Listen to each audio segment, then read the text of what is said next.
Tingkhang Ningthem nanga amuk hanna onsinararoi khankrabani wasakhrabani phatte da angom kongyamba aibu mamal kaishu leitabigum ningthemna pura u hairaga asum chingbiba adusu ipuruibani hainariba nahak makna phatte da tolida aigi punsi adubu sangai yumjau lambi natte parina mabu chingduna puriba leima pukri achauba lambi romdani Hema peri peri tapna ngakna ap khodang sidi thadok yuba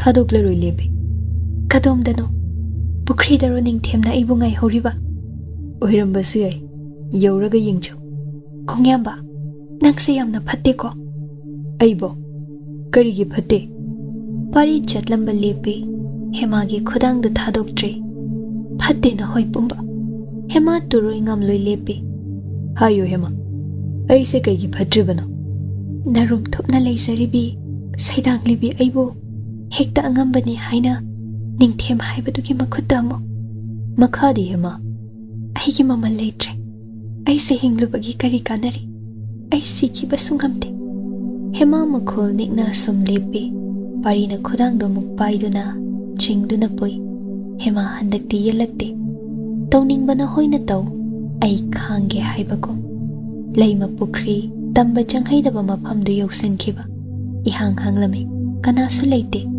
parina tapna maikhum do hangduk jo chaning ta na ning sa honjo phungat khido bumal amuka wantharanu ko wanthaduna leikraba maikhum hangduk laga aina tauning ba tawni hema ngakna kadai ning themde Pari tapna hairai ningthem gishu kana gishu matik nati ai hinglingai nangi tubum nama sokpadi hema ngakna pari de yengai pari nok fet tawraduna aina phaw aduk pamuja yengphade khan yengdriba nangi chinglo nasagi ayawa yauda atai kana da shu amuk khana uhallu ningthem na shiyar sidalo chaupen ai senabig Angom isai gol ningthem bu kigan ai leiri hema ai leiri hema ge makhutto naning tamjarogum tapna thadokhiba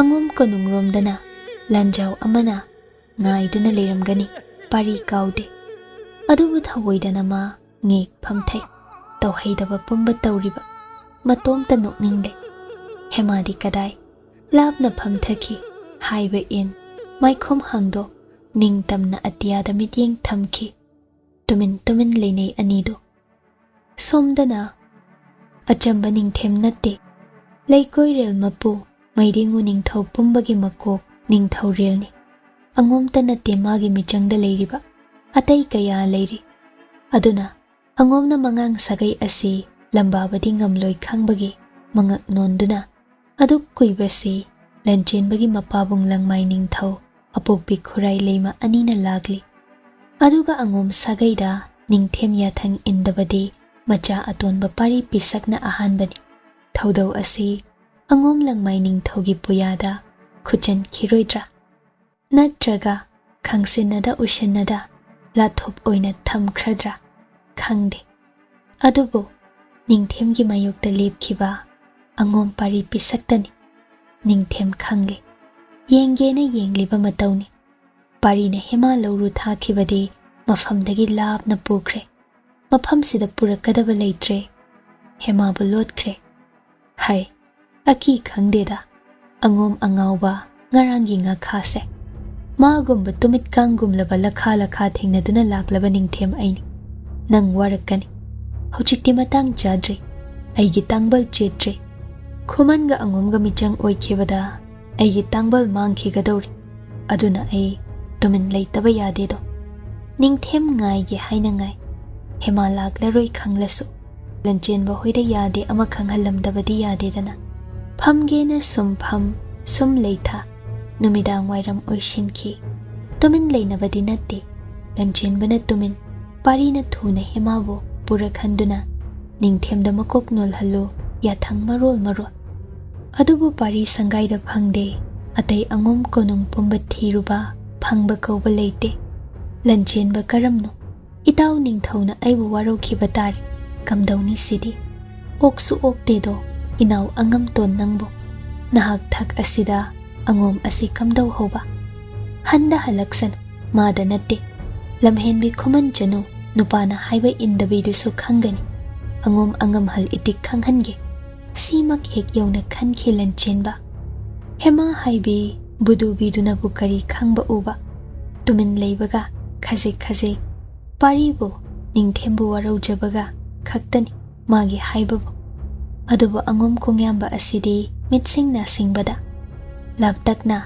short short break break tarakliba yengludrabasu khangle ure mahakpu loinana hemabu sangaida atei mafamsingda thiba phanglaktabagi mayambungi yathangna mabu thiba manailan mising narak mungsong yaushilakle ngai hakte ingna leibasi phanghandeda dako ningthem haiba tuyamba sina tawjariba makhutna kathoklabi angom sagai lakta tinjarabi khuman janu asi lumba lakjaribanine tuyamba naram chatti ludeda sakta sinasu maidingo ojaba sai pari praprap changsin phaizom na mai yepsin makhutna su sajai achauba ama paisin tari bro hema thuna maikhum khumjinjai asuklura matam sida apangbi nangna maikhum kasu senajariba ko pari khanba tamakni adubu mabuk ningdadi sauningli nungaite sauningli bagi maramna ningthemna maram chada angom sida masanaudi oijadrabi masanau hemabu sangba lumba laksin bagi nungaitribagi maramna hema nangbu waramni dako sitani pari masagi maramgidi saukhiba leite nungai khidabasu leite haibadunidana masade yusinkiba tingkhang ado kaya manung hanjin changsin khraba asum asum parigi matawna asum oirakliba khuman janu khoida jabi thiba phangdribi adugi wakhalna kadomda maikum kumbaluradi se ayu wase munna daw thakpiyo ai sangaida hanjabadi ngamjaroi hai ta da ta khoba ayu wase hema hoi haigum machel umsinjai law asigi mongsong manung sida lotlusi makhut theli yamna songba mongsong habung amaro hema ki na yeng talle kharau yamna leramgani ai dangi sajai yawraglido shu shu tan khibada leibaga ngamloi kharau ama pha ngamsu ngam kharau na chiklabadi khodakta thawai mangi haine hai ekhoi angom kharau lindu do angom aina haiba yani ne matang sida phagi asomna som phamjage aidi yada baini ni yokshilakpana halani lan soiru launi mongsongda changsine ai ngamjaro hema nangsidi law ngamjaro aya phare mongsong pamjadi sina taw pai leite ko karibo nang kapsinaba haibra haitaba yadre nakol wa wa thokladana hekik kap karino ngawbirabro wa jaja nang nang halaga tanjaduda Lanchenbagi manai singdu yausinkre laptakna parina iwang wangna phaizom angoba ama set leplibadu ure leire leire mapuna asomna luna sinarei manau pari pisakta hana konungda hansi phasana hayu ningthem ngai hori hayu yadraga na hoi tara kun changlasu paribu pharaga purao hema su purak handaba yade parina angom ijat na hoi tara kun gina khubakta haplaban puraktaba yade ngasi ningthem mangda korau ya chang khidringaida pari yi khonjel do hauna lauriba nakselubada mayek sengna mahai mahai tanare hai khuman janu waraktabi karino chaibu chaibiribra lot khre phaba laklaga khana duna leirami adusu swai mongsong leima pukri manaksida hema tingak tingak paribu yengjale pari tapthana to shumain chaidawni aina huji tasing banati amuk kapkan nangna kappa ai nungaitene ado kapsin sina tradi nangse ningthemna ngasi shoidana pukiba shoidre ai ngamjaroi ningthemgi wado tokpiyuba adudi haitrasu hikik kapsinako kappadi haite phuba sabige hairade chaina khangba oina hauna hauna lauzage ꯑꯗꯨꯁꯨ ꯌꯥꯏꯅꯦ ꯁꯦ ꯁꯥꯖꯩꯁꯤꯅ ꯐꯨꯕ ꯁꯥꯒꯤ ꯑꯁꯦꯡꯀꯤ ꯐꯨꯒꯦꯁꯨ ꯐꯨꯕꯤꯌꯨ ꯑꯩꯅ ꯂꯥꯟꯕꯅꯤ ꯑꯗꯣ ꯁꯪꯒꯥꯏꯗꯗꯤ ꯄꯨꯕꯤꯅꯨ ꯑꯩꯕꯨ ꯍꯣꯏꯅꯦ ꯅꯁꯥꯅ ꯌꯥꯔꯤ ꯍꯦꯛ ꯐꯨꯗꯣꯛꯁꯨ ꯉꯥꯏꯗꯅ ꯃꯅꯥꯏꯁꯤꯡ ꯌꯧꯁꯤꯟꯈꯤꯕꯗ ꯄꯥꯔꯤ ꯁꯛꯐꯝ ꯍꯣ ꯃꯇꯧꯋꯣ ꯃꯩ ꯍꯧꯕ ꯃꯈꯩ ꯁꯥꯎꯁꯤꯟꯅꯩ ꯍꯦꯃꯥ ꯇꯨꯝꯄꯛ ꯇꯥꯁꯤꯟ ꯂꯩꯃꯥꯏ ꯊꯛꯇ ꯇꯣꯟꯅ ꯐꯝꯂꯤ ꯃꯅꯥꯏ ꯈꯔꯗꯨ ꯃꯨꯡꯁꯣꯡ ꯃꯔꯨꯝꯗꯒꯤ ꯂꯨꯝ ꯌꯦꯡꯂꯤ ꯀꯩꯅꯣꯃꯅꯤ ꯑꯁꯦꯡꯕ ꯑꯃ ꯈꯪꯁꯤ ꯆꯪꯁꯤꯜꯂꯨꯕ ꯌꯥꯗꯦꯀꯣ ꯄꯥꯔꯤ ꯃꯈꯨꯠꯅ ꯄꯥꯏꯔꯤꯕ ꯁꯥꯖꯩ ꯑꯆꯧꯕꯗꯣ ꯍꯥꯏꯒꯠ ꯈꯣꯜ ꯀꯟꯅ ꯉꯥꯡꯗꯨꯅ ꯅꯪ ꯅꯤꯡꯊꯦꯝꯒꯤ ꯃꯅꯥꯛꯇ ꯆꯠꯀꯦ ꯍꯥꯏꯕ꯭ꯔꯥ ꯆꯠꯂꯣꯏ ꯍꯥꯏꯕ꯭ꯔꯥ ꯍꯥ ꯑꯩ ꯉꯝꯖꯔꯣꯏ ꯀꯔꯤ ꯉꯝꯗꯕ ꯑꯉꯣꯝ ꯏꯌꯥꯝꯕ ꯑꯉꯝꯍꯜꯒꯤ ꯌꯥꯊꯪꯅꯤ ꯏꯄꯥ ꯅꯤꯡꯊꯧꯒꯤ ꯌꯥꯊꯪꯅꯤ ꯅꯪꯒꯨꯝꯕꯤ ꯀꯩꯁꯨ ꯂꯩꯇꯕꯤ ꯑꯃꯅ ꯍꯥꯏꯕ ꯏꯟꯗꯕ ꯅꯄꯥꯝ ꯈꯨꯃꯟꯗꯗꯤ ꯌꯥꯔꯝꯒꯅꯤ ꯑꯉꯣꯝꯁꯤꯗꯗꯤ ꯑꯗꯨ ꯌꯥꯗꯦ ꯍꯥꯏꯌꯨ ꯍꯧꯒꯠꯀꯦꯔꯥ ꯍꯧꯒꯠꯂꯣꯏꯔꯥ ꯅꯅꯥꯏ ꯉꯝꯖꯔꯣꯏꯗꯣ ꯅꯪ ꯑꯩꯕꯨ ꯀꯤꯗ꯭ꯔꯦ ꯑꯉꯣꯝ ꯑꯁꯤ ꯅꯍꯥꯛ ꯊꯛꯀꯤ ꯆꯦꯟꯊꯍꯟꯒꯦ ꯈꯜꯂꯦ ꯍꯦꯃꯥ ꯈꯨꯝꯗꯦ ꯄꯥꯔꯤꯒꯤ ꯁꯥꯖꯩꯗꯨꯅ ꯍꯥꯏꯍꯠꯇꯨꯅ ꯍꯦꯃꯥꯔꯣꯝꯗ ꯐꯨꯖꯤꯟꯈꯤꯕ ꯀꯟꯁꯤꯟꯈꯤꯕ ꯃꯥꯜꯂꯤ ꯍꯦꯃꯥ ꯍꯧꯅ ꯑꯌꯣꯌꯣ ꯂꯥꯎꯔꯤ ꯃꯅꯥꯏ ꯃꯌꯥꯝꯗꯨ ꯇꯤꯡꯉꯛ ꯇꯤꯡꯉꯛ ꯑꯁꯨꯛ ꯊꯤꯅ ꯐꯨꯕꯤꯔꯦ ꯁꯤꯕ ꯇꯥꯔꯦ ꯍꯥꯏꯅ ꯈꯟꯅꯩ ꯌꯦꯡꯅꯩ ꯂꯟꯆꯦꯟꯕꯒꯤ ꯌꯥꯊꯪ ꯀꯥꯎꯈ꯭ꯔꯒꯨꯝ ꯍꯦꯃꯥꯒꯤ ꯇꯣꯜꯂꯕꯤ ꯃꯇꯧꯗꯨꯗ ꯃꯊꯕꯥꯛ ꯌꯩꯗꯨꯅ ꯌꯦꯡꯍꯩꯗ꯭ꯔꯦ ꯎꯍꯩꯗ꯭ꯔꯦ ꯇꯣꯜꯂꯤꯗ ꯈꯨꯃꯟ ꯆꯅꯨ ꯁꯣꯟꯅꯩ ꯄꯥꯔꯤ ꯐꯨꯕ ꯂꯦꯞꯇꯦ ꯂꯥꯎꯔꯤ ꯍꯩ ꯋꯥꯔꯛꯇꯕꯤ ꯅꯪ ꯅꯤꯡꯊꯦꯝꯒꯤ ꯃꯅꯥꯛꯇ ꯆꯠꯂꯨ ꯌꯥꯗ꯭ꯔꯕꯗꯤ ꯅꯈꯣꯡ ꯑꯅꯤꯗꯨ ꯊꯨꯗꯦꯛꯄ ꯇꯥꯔꯦ ꯀꯗꯥꯏ ꯅꯪꯒꯨꯝꯕꯤ ꯑꯃꯅ ꯍꯦꯔꯥ ꯄꯥꯔꯤ ꯁꯥꯎꯅ ꯆꯪꯁꯤꯟꯈꯤ ꯃꯅꯥꯏꯁꯤꯡꯗꯨ ꯆꯦꯟꯅꯈꯤ ꯄꯥꯔꯤꯕꯨ ꯃꯈꯣꯏꯅ ꯈꯥꯝꯕ ꯉꯝꯂꯣꯏ ꯂꯟꯆꯦꯟꯕꯗ ꯄꯥꯎꯗꯨ ꯇꯝꯂꯨ ꯊꯨꯅ ꯀꯅꯥꯅꯣ ꯑꯃꯅ ꯈꯥꯝꯕ ꯂꯥꯛꯍꯟꯁꯤ ꯅꯠꯇ꯭ꯔꯕꯗꯤ ꯈꯨꯃꯟ ꯆꯅꯨ ꯑꯁꯤ ꯃꯊ꯭ꯋꯥꯏ ꯃꯥꯡꯕ ꯇꯥꯔꯦ ꯈꯨꯃꯟꯁꯤꯡꯅ ꯄꯥꯎ ꯑꯁꯤ ꯇꯥꯈ꯭ꯔꯕ ꯑꯉꯣꯝꯒ ꯈꯨꯃꯟꯒ ꯂꯥꯟ ꯁꯣꯏꯗ꯭ꯔꯦ ꯀꯅꯥ ꯅꯠꯇꯦ ꯇꯣꯜꯂꯕꯤꯁꯤ ꯈꯨꯃꯟ ꯅꯤꯡꯊꯧ ꯃꯃꯣꯝ ꯂꯣꯏꯅꯤꯀꯣ ꯄꯥꯔꯤ ꯎꯍꯧꯏ ꯃꯤꯠꯆꯤꯅ ꯁꯥꯂꯣꯠꯂꯤꯕ ꯃꯅꯥꯏꯁꯤꯡꯅ ꯍꯟꯈꯤꯕ ꯂꯦꯞꯄꯤ ꯍꯦꯃꯥꯕꯨ ꯍꯧꯒꯠꯄꯤ ꯀꯔꯤꯒꯤ ꯑꯁꯦꯡꯒꯤ ꯀꯞꯂꯕ꯭ꯔꯣ ꯁꯥꯖꯩꯅ ꯁꯣꯏꯗꯨꯅ ꯄꯥꯟꯈ꯭ꯔꯕ꯭ꯔꯥ ꯁꯦꯅꯦ ꯅꯪꯕꯣ ꯍꯦꯃꯥ ꯄꯥꯟꯗꯦꯒꯨꯝ ꯃꯉꯛꯈꯥꯏ ꯃꯅꯥꯛꯇ ꯑꯀꯣꯏꯕꯗ ꯍꯧꯕ ꯅꯥꯄꯤꯁꯤꯡꯗꯨ ꯃꯇꯠ ꯃꯇꯠ ꯇꯠꯂꯤ ꯍꯦꯃꯥ ꯐꯨꯕ ꯁꯥꯗꯨꯅ ꯄꯥꯔꯤꯅ ꯅꯥꯄꯤꯗꯨꯗ ꯑꯣꯏꯅ ꯀꯟꯕꯗ ꯍꯩ ꯁꯤ ꯐꯨꯈ꯭ꯔꯦ ꯄꯥꯎ ꯄꯤꯔꯝꯂꯅꯤ ꯌꯥ ꯌꯥ ꯂꯥꯎꯔꯝꯂꯒꯅꯤ ꯍꯣꯔꯦꯟꯅꯦ ꯐꯨꯈꯤꯕꯒꯤ ꯗꯥꯛꯐꯝ ꯌꯦꯡꯒꯦ ꯍꯥꯏꯔꯅꯤ ꯀꯝꯗꯧꯅꯤ ꯗꯥꯛꯐꯝꯗꯤ ꯊꯝꯗꯕ ꯌꯥꯗꯦ ꯍꯦꯃꯥ ꯃꯈꯨꯗꯥꯡ ꯑꯅꯤꯃꯛ ꯇꯤꯡꯊꯣꯛꯆ ꯁꯤ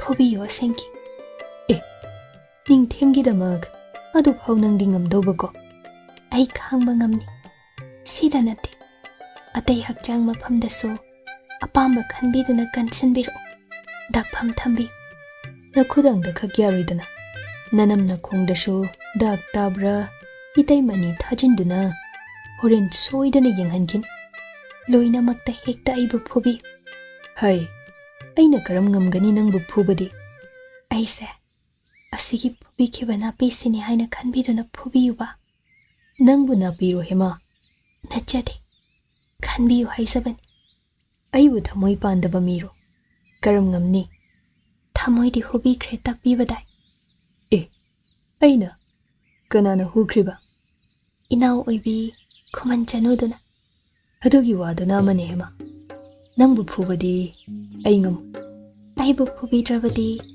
ꯍꯣꯔꯦꯟ ꯏꯇꯩ ꯑꯉꯝꯍꯜꯅ ꯁꯣꯝꯕꯨ ꯁꯣꯏꯗꯅ ꯅꯍꯥꯟꯃꯨꯛꯀꯨꯝ ꯐꯨꯕꯤꯔꯗꯤ ꯑꯩ ꯌꯦꯡꯕ ꯉꯝꯖꯔꯣꯏ ꯑꯩꯕꯨ ꯐꯨꯔꯒ ꯅꯪꯗꯤ ꯀꯔꯤꯒꯤ ꯌꯦꯡꯕ ꯉꯝꯂꯣꯏꯗꯧꯔꯤ ꯃꯌꯥꯝꯒꯤ ꯃꯥꯡꯗꯗꯤ ꯑꯩꯁꯦ ꯁꯣꯝꯒꯤ ꯂꯝꯂꯥꯟꯕꯤꯗꯤ ꯑꯣꯏꯗ꯭ꯔꯤꯗꯅ ꯑꯗꯨꯅ ꯅꯪꯒꯤ ꯄꯥꯎꯈꯨꯝ ꯑꯣꯏꯍꯟꯕꯀꯣ ꯍꯦꯃꯥ ꯅꯪꯁꯦ ꯑꯉꯛꯄꯅꯤ ꯋꯥꯀꯣꯏ ꯁꯨꯕꯤꯅꯣ ꯑꯃꯨꯛ ꯍꯜꯂꯛꯑꯅꯤ ꯃꯌꯥꯝ ꯑꯩꯕꯨ ꯐꯨꯕꯤꯌꯨ ꯋꯥꯁꯦ ꯁꯤꯗ ꯂꯣꯏꯁꯤꯟꯕꯤꯌꯨ ꯄꯥꯔꯤꯅ ꯁꯥꯖꯩꯗꯣ ꯂꯥꯛꯇꯨꯅ ꯂꯪꯊꯣꯛꯈꯤ ꯑꯗꯨꯒ ꯍꯦꯃꯥꯒꯤ ꯅꯥꯛꯇ ꯐꯝꯊꯔꯛꯏ ꯀꯗꯥꯏ ꯅꯈꯨꯗꯥꯡ ꯑꯅꯤꯃꯛ ꯇꯤꯡꯊꯣꯛ ꯑꯩ ꯀꯩꯅꯣꯝꯃ ꯌꯦꯡꯒꯦ ꯍꯦꯃꯥ ꯐꯤꯖꯤ ꯅꯨꯡꯗꯒꯤ ꯃꯈꯨꯗꯥꯡ ꯑꯅꯤ ꯇꯤꯡꯊꯣꯛꯆꯩ ꯄꯥꯔꯤ ꯄꯤꯁꯛ ꯄꯤꯛ ꯈꯨꯗꯥꯡ ꯈꯨꯠꯁꯥꯁꯤꯡꯗꯨꯗ ꯌꯦꯡꯂꯤ ꯄꯥꯝꯕꯣꯝꯗꯨꯁꯨ ꯎꯠꯂꯨ ꯍꯦꯃꯥ ꯍꯦꯃꯥ ꯏꯅꯐꯤ ꯈꯖꯤꯛ ꯍꯥꯏꯒꯠ ꯄꯥꯝꯕꯣꯝ ꯉꯧꯔꯣꯛ ꯉꯧꯕꯤꯗꯨꯁꯨ ꯍꯥꯏꯔꯞ ꯎꯠꯆꯩ ꯄꯥꯔꯤ ꯍꯧꯒꯠꯈꯤ ꯍꯥꯊꯨ ꯍꯥꯊꯨ ꯆꯦꯟꯈꯤ ꯑꯗ ꯂꯦꯡꯗꯕꯤ ꯐꯝꯂꯝꯃꯨꯀꯣ ꯍꯦꯃꯥ ꯌꯦꯡꯍꯧꯏ ꯀꯔꯤꯅꯣ ꯉꯁꯤ ꯃꯇꯧ ꯑꯁꯦ ꯑꯣꯟꯊꯣꯛꯄꯅꯤ ꯄꯥꯔꯤ ꯊꯨꯅ ꯍꯜꯂꯛꯏ ꯀꯞꯍꯣꯏ ꯍꯩꯖꯥꯝꯄꯦꯠ ꯍꯩꯀ꯭ꯔꯨ ꯆꯝꯄ꯭ꯔꯥ ꯌꯥꯝ ꯂꯦꯡꯈꯩ ꯍꯦꯛꯂꯛꯏ ꯁꯤꯗꯁꯨ ꯅꯠꯇꯦ ꯌꯦꯟꯗꯦꯝ ꯃꯀꯥ ꯑꯃ ꯑꯅꯤꯁꯨ Yeblakpa khutsu thanglen machadu lauthoi.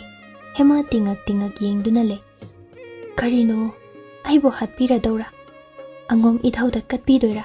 Haira singduga punna. Pari nokpada maknoi khumde. Thanglen duna setlakpa phaizomdugi machi ama segai. Hema kainoda. Siradra aibo. Chenpham kasu leijade. Haira singdu khaidok manthok. Phaizomduda pulap yomsin. Kanna laksin mahi sum. Ngaksang ngangna. Nang launa. Igum mahi chenthare. Madu hemagi khudangda taishinbi. Hema gyan tare. Tumin leise. Parina mahi tap tariba mayomda pishilak. Se, madu nasa nakong namayde sukrakra taishilu. Karino kung yamba. Pungangang ladi isase. Hai, khajik da tayune. Pari haugatuna khara chathoki. Hema ina filau thok mahi singdu khara taishili. Noksu nokningli tauribadu. Yengbada sokpa mal. Yendi makaduna muk naishili. Dakpham tada tarago. Ingang Phukibagi dakpham mal. Imu mushin. Champra mahi amuk sumjinbadadi. Thuppe unsadu hema. Pari lagle. Lause, nakong nama siya uko. Wana chatpa sa sinanab. Hainina, ay samgi. Phagani. Hema kadar phasana tambi parina. Mamli taurakan. Parina pubiduna lakchay. Mahay yengne. Lanchenba may hauna sauna lakpani. Aduba laptak. Hemagi matawdo ubada. Iwo dakphamo kaino. Manawda wayna sauning. Migi macha asibu. Highway inde. Ningthem na kawi tabada chen ki haidunabo asum hek phubiba phatteda angom nabo asum tauba nang khangani khali ningthem hankiba kuire sauramde kaishu hairamde wari watai ngai hak hanjaki mado hemabudi yenge khana lakpani adobu ukhidre ningkiba thongdri phau toktaba ningthemni ngasina irai laina lingkiba kaino madi soiroi dauriko Lanchenba lip lawi. Waraktaba na hagthagta ngomse chentarabani. Hay waraktaba. Nang si aigi irim khaki nauniko. Thoinu thaba chensilaktuna hemabu sambi. Pari maru lukna lepche. Hema na he sangai nung yausinki. Adum chinna pari su kankre masa su kanjakre. Lanchenba hemabu yamna sauningbani. Manai singna pau tambadagi manau pari dilande. Ningthemgi magi yathang ngakpa hemabu lawba chatluba hemana chenkhiba tanakhiduna hemana lam helabada phuhawi warakhawi aduba asukthina migi macha se phuramba sidi pen khidabani aduna pari bushu ka hena chaidre phusu khidre hemagi mateng pangduna tamba changhaidaba leima pukri da changlui hemagi mateng panglui lotmin narui pau taraba mapabung langmai ningthau Mama khurai leima Lanchenba pumnamak na pari bungak pibangamlo amuk hana taudanaba matik thokpalak na khini masi senglabani hemabu suwarakhigani khurai leimana machim anina asuk lukre matamdugi chatna patha ningthemgi yathang mathau leitalakcha angom yum kaina basilami tuyambase thoinu thabana hemabu yengbirami tausinari ni khangkhibra Tumin mateng pangbiribra natraga iyamduda tasengna so ining khrabra paribu chaiduna chatkhi thoinaw su ujahawi matau pumba pari se kikre aduk thina matu makpu phui haiba masu ukhi hemabu lapta is kireda aibu chathobana phanida asum aibu sumanakta leira phubi chaibirabadi kamdauba kamdauni aide Thoinaw kokchawbi kaki. Kaidaure se. Pumnamak hikwa halle. Matay manaw kadar haiba haibi anidugi matawda. Numidang du thengle. Pari tapna kazawrumda lai. Nare hairabanina. Nasinadaba. Makhata na sokchinadaba sadaba suyaroi dauri. Hemado phamjawda oina. Machem anina hiphalambani. Iday mani chatkre. Hawalo ni nangbo. Hema kirup hawgatchay tapna. Asing bayro. Hoy adudi. Phamungdagi kumthajay magi ka majada tumjakragi matagum. Pari sat changsin. Hemabu hek inthubi.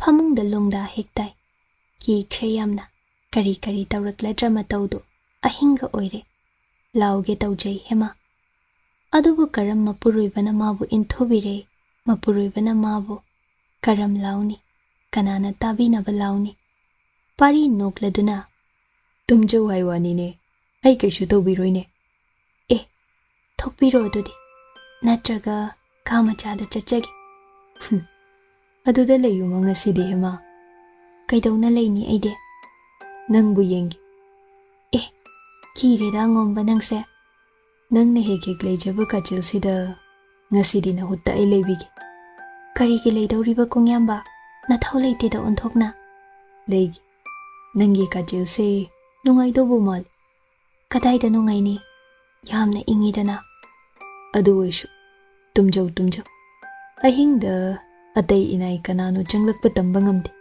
ꯐꯤꯕꯝ ꯁꯦꯝꯗꯕ ꯌꯥꯗꯦꯅꯦ ꯈꯨꯃꯟꯆꯅꯨ ꯅꯪꯕꯨ ꯒ꯭ꯌꯥꯟ ꯇꯥꯎꯕ ꯑꯍꯣꯏ ꯆꯨꯝꯃꯤ ꯄꯥꯔꯤꯒꯤ ꯋꯥꯗꯨꯁꯨ ꯉꯍꯥꯛ ꯎꯏꯔꯨꯝ ꯎꯏꯔꯨꯝ ꯂꯩꯊꯩ ꯄꯥꯔꯤ ꯍꯦꯃꯥ ꯀꯥꯆꯤꯜꯗꯨꯗ ꯐꯝꯃꯤ ꯄꯥꯔꯤ ꯅꯍꯥꯟꯈꯩꯅ ꯍꯦꯃꯥ ꯉꯁꯤꯅꯃ ꯀꯔꯤ ꯑꯣꯏꯈ꯭ꯔꯕ ꯑꯉꯣꯝꯕ ꯅꯪꯕꯨ ꯑꯁꯨꯛ ꯊꯨꯅ ꯑꯣꯜꯂꯤꯗꯀꯣ ꯍꯥꯏꯅ ꯍꯥꯏꯅ ꯃꯈꯨꯠꯇ ꯃꯩꯔꯥ ꯄꯥꯏꯗꯨꯅ ꯃꯅꯥꯏ ꯈꯔ ꯍꯦꯃꯥꯗꯨꯕꯨ ꯀꯝꯗꯧꯈ꯭ꯔꯕ ꯍꯥꯏꯅ ꯌꯦꯡꯍꯟꯕ ꯊꯥꯔꯛꯏ ꯃꯅꯦꯝ ꯈꯨꯔꯥꯏ ꯂꯩꯃꯅ ꯊꯣꯡꯖꯤꯟꯗ ꯂꯦꯞꯆ ꯄꯥꯔꯤ ꯂꯩ ꯈꯪꯕꯒꯤ ꯏꯕꯨꯡꯉꯣ ꯑꯉꯝꯇꯣꯟ ꯅꯅꯥꯏ ꯑꯩꯈꯣꯏ ꯑꯃꯨꯛꯇ ꯆꯪꯖꯔꯛꯀꯦ ꯈꯨꯔꯥꯏ ꯂꯩꯃꯥꯕꯤꯒꯤ ꯌꯥꯊꯪꯅꯤ ꯄꯥꯔꯤ ꯎꯏꯔꯨꯝ ꯎꯏꯔꯨꯝꯗꯒꯤ ꯈꯪꯍꯧꯗꯦ ꯐꯨꯛ ꯍꯧꯒꯠ ꯐꯩꯖꯣꯝꯒ ꯁꯦꯝꯗ ꯐꯃꯨꯡꯗ ꯀꯣꯛ ꯀꯥꯈꯤꯕ ꯆꯧꯀꯥꯟ ꯀꯥꯟꯗꯨꯅ ꯆꯦꯞꯅ ꯍꯤꯞ ꯍꯦꯃꯥꯕꯨ ꯐꯠ ꯃꯈꯨꯠ ꯅꯥꯝꯃꯅ ꯀꯣꯟꯁꯤꯟꯈꯤ ꯇꯥꯟꯖꯥꯗꯨꯗ ꯄꯨꯅꯥ ꯄꯥꯟꯗ ꯊꯝꯍꯜꯂꯝꯕ ꯐꯝꯖꯥꯎ ꯀꯥꯒꯤ ꯊꯣꯡꯗꯨ ꯒꯦ ꯍꯥꯡꯗꯣꯛ ꯃꯈꯨꯠꯀꯤ ꯃꯩꯔꯥꯁꯤꯡꯗꯨ ꯊꯥꯡꯖꯤꯟ ꯃꯤꯠꯌꯦꯡ ꯊꯝꯂꯛꯄ